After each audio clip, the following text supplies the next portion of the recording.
Our hearts beat to the city streets. We began to feel the fire.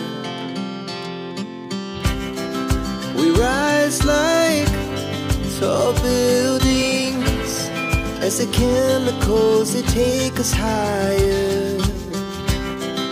The night's young and it's just begun as she puts her hand in mine. We wanna chase the night, wanna dance to the light, pull the stars from the sky, just two hearts run.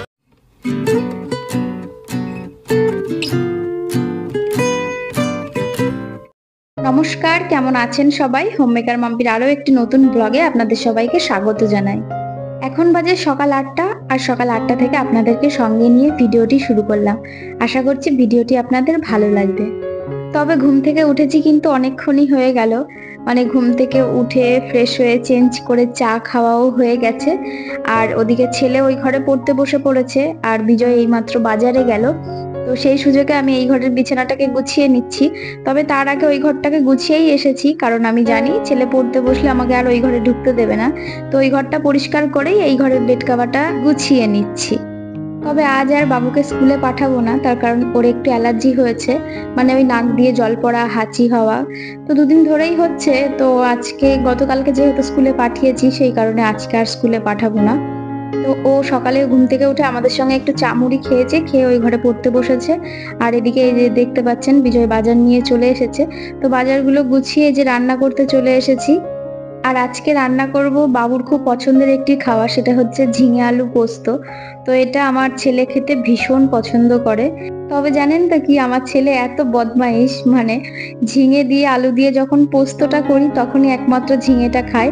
তাছাড়া ডালে দিই বা কোনো তরকারি দিলে তখন আর ঝিঙেটা খাবে না।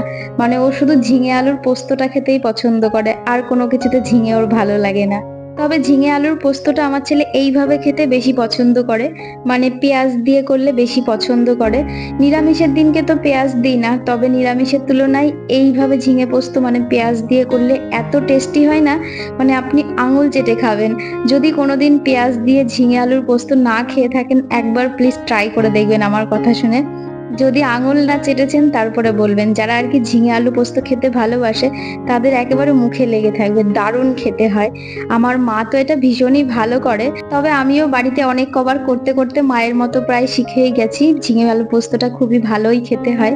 তো যাই হোক, ওদিকে ঝিঙে আলুর পোস্তটা নামিয়ে চলে এসেছি মাছের ঝোল করতে। তবে তার আগে 2 পিস মাছ ভেজে বিজয়কে আর বাবুকে খেতে দিয়ে দেবো। বিজয় খেয়ে বেরিয়ে যাবে, আর ওদিকে বাবু খেয়ে পড়তে বসবে। তো এই যে ভাতও বাড়া হয়ে গেছে, আর এদিকে মাছ ভাজাও হয়ে গেছে। তো চলুন ওদেরকে খেতে দিয়ে আসি, তারপরে আমিও পরে খেয়ে নেব। ভীষণ সিম্পল এই ঝিঙে আলুর পোস্তটা করা, মানে কালো জিরে তেলের মধ্যে ফোড়ন দিয়ে তারপরে পেঁয়াজ কুচি দিয়ে আলুটাকে ভালো করে ভেজে নিতে হবে, তারপরে লবণ হলুদ দিয়ে তারপরে ঝিঙেটা ভালো করে ভেজে নিয়ে তারপরে বেশি করে একটু কাঁচা লঙ্কার পোস্ত বাটা দিতে হবে, আর কিচ্ছু না। তারপরে নামানোর আগে একটু মিষ্টি দিতে হবে, দারুণ খেতে হয়। তো যাই হোক, ওদিকে ওদের খাওয়া হয়ে গেছে, আর আমি নিজের জন্য একটু পটল ভেজে নিয়েছিলাম। তো আমিও খেয়ে নিয়েছি। খেয়ে যে টেবিলটাকে মুছে রাখছি, মুছে এবার খাবারগুলো সব রান্নাঘর থেকে টেবিলের ওপর এনে রাখবো। ভাত, ঝিঙে আলু পোস্ত, তো এইগুলো সব রেখে এই যে চলে এসেছি মাছ রান্না করতে। তবে আজকে আর মাছের ঝোল রান্না করব না, ভাবছি আজকে একটু মাছের ঝাল করব। আর আমার ছেলে মাছের ঝাল খেতে খুব ভালোবাসে, মাছের কালিয়া খেতে বেশি ভালোবাসে, সেটা আবার আমার মায়ের হাতের মাছের কালিয়া খেতেও বেশি পছন্দ করে।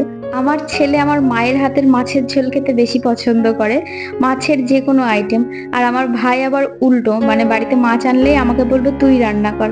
মানে আমার ভাই আমার হাতের মাছের ঝোল খেতে বেশি পছন্দ করে।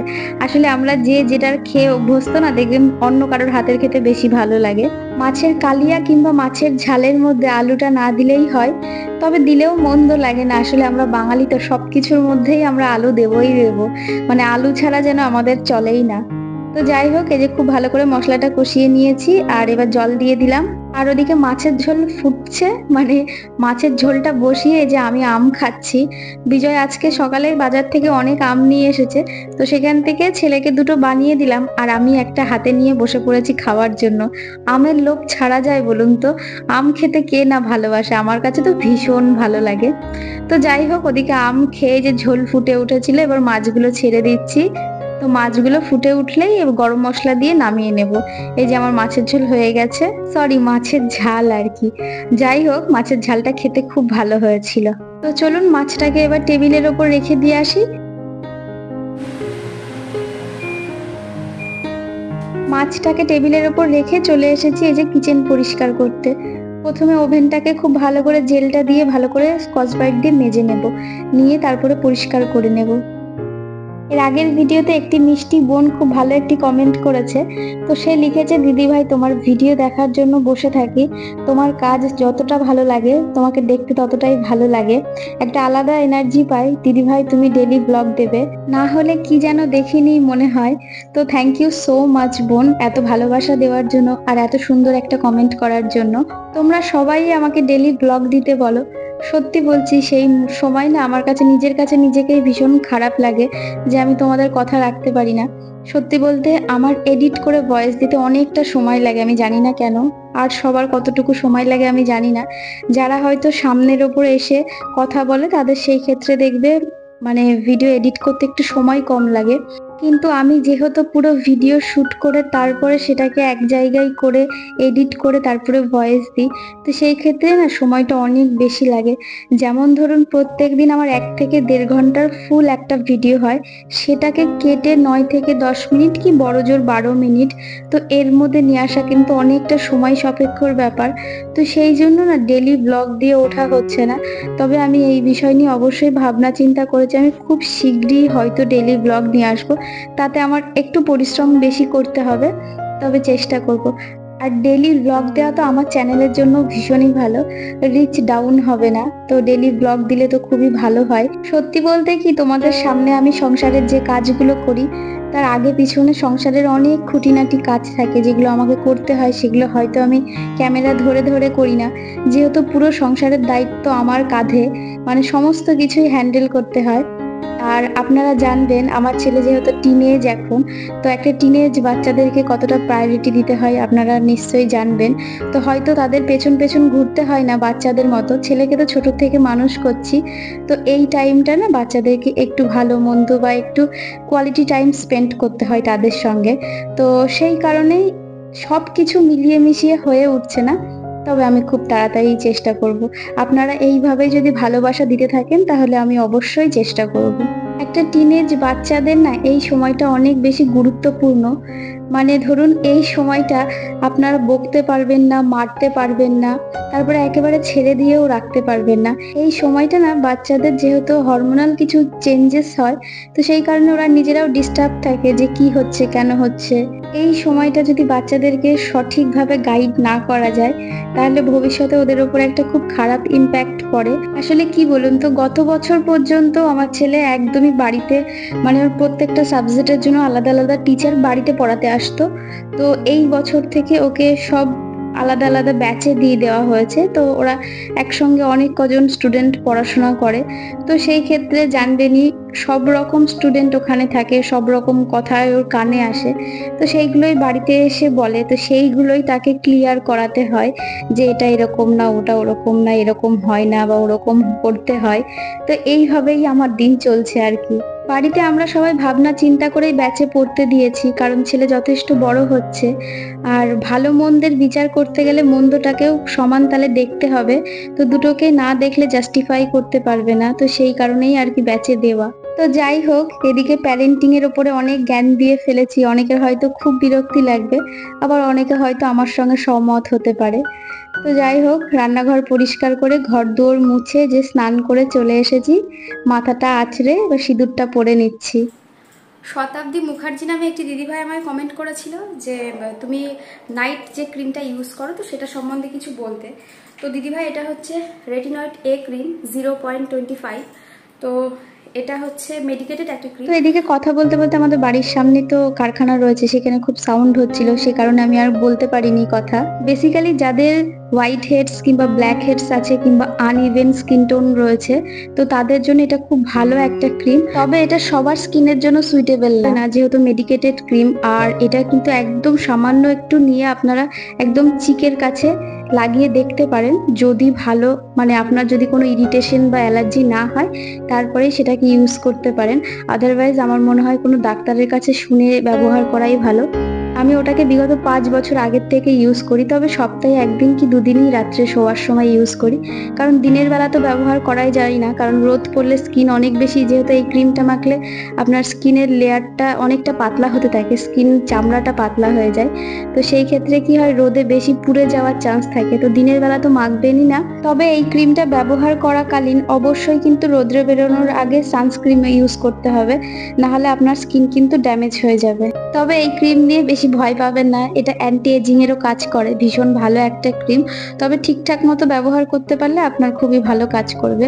সত্যি বলতে আমার নিজের স্কিন কেয়ার বিষয়ে না আমি ভীষণ ল্যাথখোর, মানে আমার স্কিন কেয়ারের দিক থেকে বা মেকআপের দিক থেকে আমি বড্ড ল্যাথখোর। একটা সময় খুব দামি দামি কসমেটিক্স, যেগুলো হয়তো ফ্লিপকার্ট অ্যামাজনে পাওয়া যেত না, বাইরের থেকে বিজয়কে দিয়ে আমি অর্ডার দেওয়াতাম, সেগুলোও আমি ইউজ করে দেখেছি।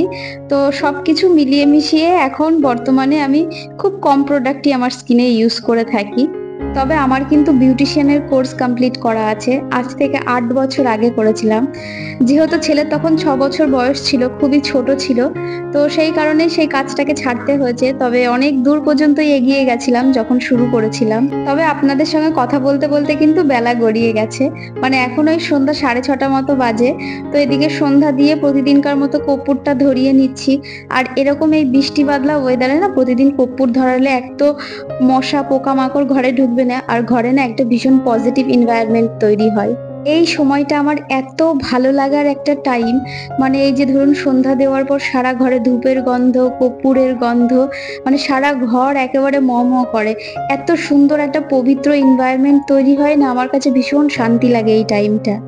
তো যাই হোক, এদিকে চা করতে চলে এসেছি, আর বাবু বললো মা আমাকেও একটু চা দেবে। তো আমি বললাম না এখন চা দেবো না তোকে। তো বললো তাহলে আমাকে একটু কেক দিও, আমি এখন একটু কেক খাবো। তো ওর জন্য কেক বের করে নিয়েছি, আর এবার আমাদের জন্য একটু চা করে দেবো। তো চলুন চা করে চা খাওয়া যাক। এখন 6:30 মতো বাজে, এই মাত্র তো সন্ধ্যা দিয়ে এলাম, তা সত্ত্বেও বাইরে যথেষ্ট মনে হচ্ছে আলো রয়েছে, মানে ঘরের ভেতরে অন্ধকার, 6:30 বেজে গেছে, তা সত্ত্বেও সেইভাবে অন্ধকার নেমে আসেনি। মানে এখন 7টা পার হয়ে যায় পুরো অন্ধকার নামতে নামতে, আর শীতের সময় দেখুন 5টা বাজলেই পুরো একেবারে চারিপাশে অন্ধকার হয়ে যায়। তো যাই হোক, এদিকে আমার চা হয়ে গেছে, তো চলুন চাটা ছেঁকে ঘরে যাওয়া যাক। ঘরে বাবু আর বিজয় বসে রয়েছে, আমার জন্য অপেক্ষা করছে, কারণ ওরা চা খেয়ে, মানে বিজয় চা খেয়ে আর ছেলে কেক খাবে। তো খেয়ে ছেলে 7টা থেকে পড়া রয়েছে, বিজয় পড়তে দিতে যাবে। তো আজকের ভিডিওটা আপনাদের কেমন লাগলো অবশ্যই কিন্তু কমেন্টের মাধ্যমে আপনাদের মতামত জানাবেন। ভালো লাগলে একটি লাইক করবেন, আর যারা নতুন বন্ধুরা আছেন, প্রথমবার আমার চ্যানেলটিতে ভিজিট করেছেন, সাবস্ক্রাইব করে আমার পাশে থাকতে পারেন। তো আবারও দেখাবে নতুন কোনো ভিডিও নিয়ে, ততক্ষণ সুস্থ থাকবেন, ভালো থাকবেন, টাটা।